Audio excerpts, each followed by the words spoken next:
我随便乱讲，我现在随便乱讲，我就随便那时候随便乱想，我想说，好，万一40岁之后陈嘉玲不小心介入人家的婚姻呢？好，我就只是随便丢一个议题出来，哇，有一个编剧就跳脚了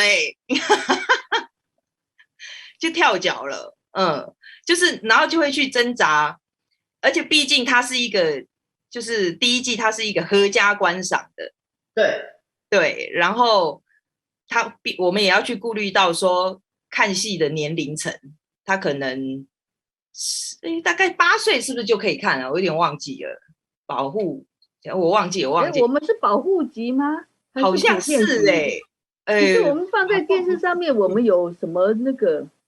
好像不是普遍级哦，好像在网上一点点。对，然后所以包括因为阿嬷会骂娘吗？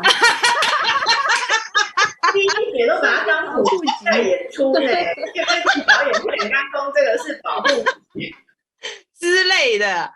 我记得我小时候我就很喜欢跟男生玩嘛，然后当你青春期开始有月经的时候，你就那几天你不能跟男生一起打球。那开始在长胸部的时候，男生不小心给你回丢，哎呦，痛的要死，痛到爆，真的。然后就变成说，你跟男生玩变得很不方便，因为你那时候我们那个年代没有少女内衣，没有啊，你走下走泡泡啊，每次男生就看到你说哦，就这样指着你的胸部，你就就觉得很害羞，你知道吗？就不知道怎么办，然后渐就跟男生就拉开距离，就不敢再跟男生玩了。那就变成说你到了青春期以后，你不知不觉跟异性就有一条鸿沟，也是大人画下来的。就比如说那个时候我哥哥在擦地板，那我们小时候就这样玩了，我就爬到我哥哥身上去，老狗背，我阿嬷看到就说罗来，你罗来，对呀，真的怎么了？你哪样开你哎呀领导，我说原来是不行哦，发生什么事情了？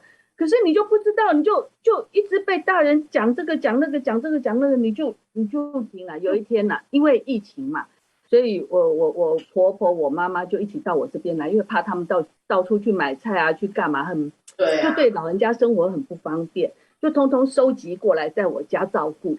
好啦，有一天妈妈坐在那里在丢，你在那丢下，我就问我们家米娜，她就说婆婆不高兴。因为呢，今天的饭太软，他不喜欢吃。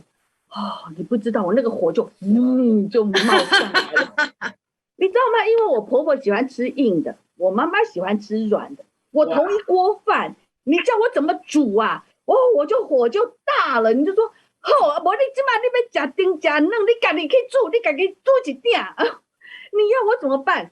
有这个人要吃辣，有那个人不吃辣，有这个人要吃牛肉，那个人不吃牛肉，一家子那么多人，我怎么办啊？总是今天吃软一点，明天吃硬一点，今天吃辣，明天不吃辣，大家火凶起来嘛，都是安内啊。但是在这种状态里面，最不能吼凶就是我，因为我总是让今天少一块肉，那我不吃，你们大家一人一块。今天多一块那我来吃今天吃不完我来吃。最简单解决的就是我是垃圾桶，或者是我是把我多的给出来，这样子，做自己不可能啦。